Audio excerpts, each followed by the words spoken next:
Hey guys, obviously I want to talk about the Kings Warriors game today. Pretty big game, and obviously the Warriors pulled it off 2-2. They even up the series at 2-2, so um, big time win for the Warriors. Obviously they needed it. You can't go down 3-1. And Sacramento obviously was a must. It was a big game for them too because now I think the pressure again shifts back to Sacramento because they have to defend their home court advantage in Game Five. Um, and we'll see. But I think the Warriors are going to win either Game Five or Seven, but I'm not certain the Warriors are going to win Game Five. Um, you got to give credit to the Kings. They played tremendously well today.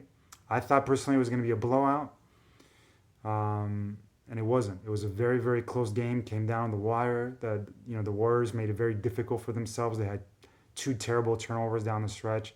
Obviously the timeout taken when you don't have a timeout, and then the technical foul shot. I mean, that just can't happen. Then De'Aaron Fox hit a three, and in in Draymond's face. So all those things combined, Steph missed the easy shot in the lane. So all those things combined made it very difficult down the stretch. And I think the Warriors had this game and they almost blew it, and that would have been, I mean, devastating if they had lost that game. So for the Warriors.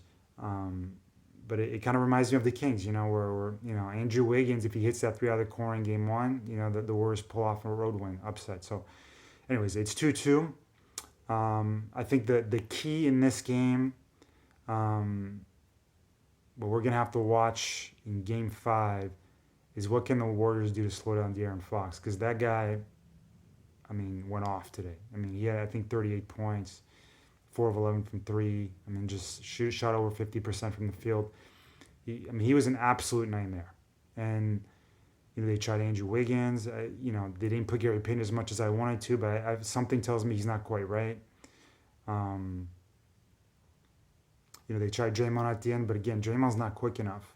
So Draymond's got to give him, a step or two, and Draymond's got to lay off a little bit, and you could see De'Aaron Fox can get his jumper off, and he's getting really good looks. So, whoever you put on him, it's not going to be perfect. But I think the worst part about it, and what makes guarding De'Aaron Fox so tough in a game like tonight, is that if you looked at the early on in the game, he hit a couple threes in the first quarter, and you can tell his shot was on. And when De'Aaron Fox's shot is on, you got to come up on the screen. And if you come up on the screen, it's just like Steph, right? This is why Steph is impossible to guard. It's because if you come up on the screen, your whole defense behind is just scrambling, and it leaves open shots for everybody. And so if you come up on the screen, obviously your big has to retreat, and De'Aaron Fox finds that elbow spot or that floater in the lane, and he's really good at him. And he has a really good mid range. I'm surprised he's only a 32, 33% three-point shooter this year. I think he's been better in the past, but because he's a really good natural shooter. He's a really good free throw shooter. So, um, he is like one of those athletic point guards, a lot like Ja Moran and Russell Westbrook and things like that, but he's a much better shooter than they are. He's a much better shooter than Derrick Rose was, in my opinion. I think his three-point shot is going to come along in his career. I really do, because he has a good touch on his shot. But anyways, he the Warriors have a problem because if he's hitting threes like that, you're coming up on the screen. There's really nothing you can do then, because he's gonna just penetrate, hit his spots, and he's gonna hit those. I mean, those are easy shots for him. And then he can kick it out. And if you start sending more bodies, then like I said, you're scrambling, you're leaving shooters wide open. Now, luckily, Harrison Barnes and Werder tonight, which are Sacramento, some of their good 3-point shooters, they can hit the backside of a barn. I mean, they were invisible. And I thought Sabonis didn't have such a good game either. Keegan Murray was on fire though. Keegan Murray was on fire, and what the Warriors started doing, they started sending some double teams to get the ball out of De'Aaron Fox, because that's really all you can do. Um, and again, that left some other guys opportunities, and especially Keegan Murray. I thought he took a really good advantage of that. So um, the Warriors has got a problem on their hand with De'Aaron Fox, especially if he's knocking down that three ball. That's the key. If he's knocking down that 3-point shot, it's going to be tough to keep him, under 35 points. I mean, he is a wrecking crew out there. So that's why this game was so close for the Kings. I didn't think they played tremendous defense. I didn't think they were as physical. I think at home they will be able to be more physical, and the intensity of the crowd is going to help them. Um, Davion Mitchell was really good off the bench. Malik Monk didn't have a good shooting night, but he had some good assists and some good steals. So all in all, I really like the game the Kings played on the road. Like I said, I didn't think it was going to be close, and especially when you consider it, pretty much every single Warrior like starter played really well, and even Draymond coming off the bench, he didn't shoot the ball well, but defensively, Draymond Green was a monster down the stretch. I mean, that block on Sabonis. I mean, you know, and the screens he was setting for Steph. I mean, just the stuff Draymond does is really understated. And so I thought there, there were 6 Warriors tonight who had a really good game, and even DiVincenzo, he did some good things. He had some really good assists. His shot wasn't falling, but the problem is they got nothing from Moody. They got nothing from Gary Payton. They got nothing from Kuminga. And so, I mean, their other guys all played really well, but it was a really close game, and that's surprising. And the score was in the 120, so it shows that both teams didn't particularly defend well, and both teams didn't have that many turnovers. I think it was 12-10. I think Sacramento had 2 more than the Warriors, so it was a pretty clean game from that standpoint. So yeah, I mean, honestly, the Kings could have won this game. And if they had won this game, I think they win the series. And it's such a fine line. Both teams are really, really good, and they're playing really, really well. I think the Warriors are going to win Game 5 and if they don't win Game 5, they'll win Game 7, because I think, they're having a lot of things that are disturbing their chemistry. Draymond was just suspended. Wiggins is coming back from long absence. Gary Payton missing a game. And I just think eventually, it's going to click. Eventually it's going to click. And you're seeing already that they're getting close to that. They're getting close to clicking. So as their execution is better. And you saw today they started with a 4-man lineup. Right. What I mean is they started with 5 guys, but Draymond was coming off the bench, and so you had 4 shooters. Right. You had Jordan Poole in there instead of Draymond, and so that really, opened it up for the Warriors. And so I wonder if in Sacramento they're going to do the same thing, and it's going to be interesting to see if that leads to less turnover like it did today. If it's going to help unlock the Warriors' offense on the road.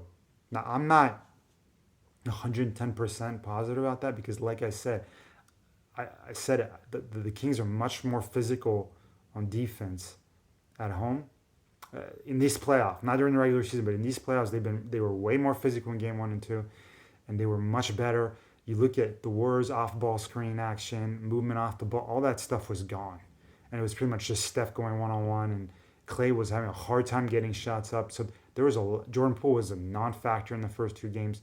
So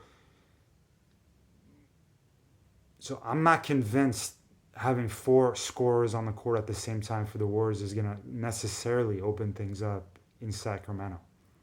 Especially, just because Sacramento's defense is going to be better, and then the intensity of the game is going to be better, and then also Sacramento's offense, I think, is going to be better. So there's going to be and you might have some Warriors in foul trouble, right? So I'm not convinced, but I think it'll be better. The key is, can getting another body on offense that can shoot, can that help reduce the turnovers and then the transition points for Sacramento? Because if Sacramento's getting a lot of turnovers in Game 5, say goodnight. I don't think the Warriors win that game. So they're going to have to play a very disciplined game. They're going to have to execute well. They're going to have to be, on one string defensively, rotating really well. And then offensively, they're going to have to move the ball and get easy buckets. And you saw both offenses were clicking tonight. The Warriors defense was not very good. And like I said, that has a lot to do with De'Aaron Fox. And if he's got it going in Game 5, it's going to be very tough for the Warriors. So, I think they're going to get either a Game 5 or Game 7, especially because the thing, too, is the Kings are an inexperienced team. And I think, and it's true that the pressure hasn't gone to them, but I just think as the series gets further along and the stakes go higher and higher, I just think their inexperience is eventually going to show. Um, and and playing on the road is difficult in the beginning because you're not used to the intensity. Like you haven't faced that kind of intensity in a while and that specific crowd. But once you start getting used to that environment in game 3 and 4, um, you're going to see some players are going to be more comfortable. And, we all know Klay Thompson. He tends to get better as the series goes on. I think a lot of the Warrior players are going to get better as the series goes on, and that's going to be the opposite effect for Sacramento. So, anyways, it was just a tremendous game. I'm really excited about the rest of the series. I'm going to make another video talking about the other games in the NBA because I think there was some interesting stuff. But I really wanted to focus on this series because it just seems like it's the most exciting one, and it's definitely going 6 games and could go 7 games. So. But my take home message is, yeah, the Warriors won, but I thought, they made it difficult on themselves. But at the same time, they didn't play the type of game I thought they were going to play.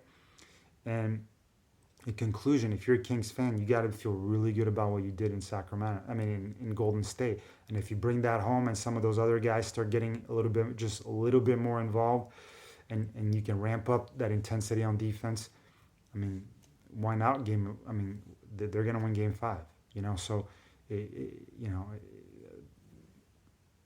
like it's that close, so the Kings can do it. I just think the Warriors are going to get better, and they're going to be better in game 5, and they're going to prevent the Kings from doing all that. But hey, the Warriors got to do it, and so far they haven't done it. So they haven't done it all year. So I look at their past history and other seasons, and I look at their roster, and I look at the individual talent, and I'm saying there's just too much there. There's just too much there for them not to start playing better basketball. But at the same time, we saw a really good performance in game 3. We didn't see it in game 4.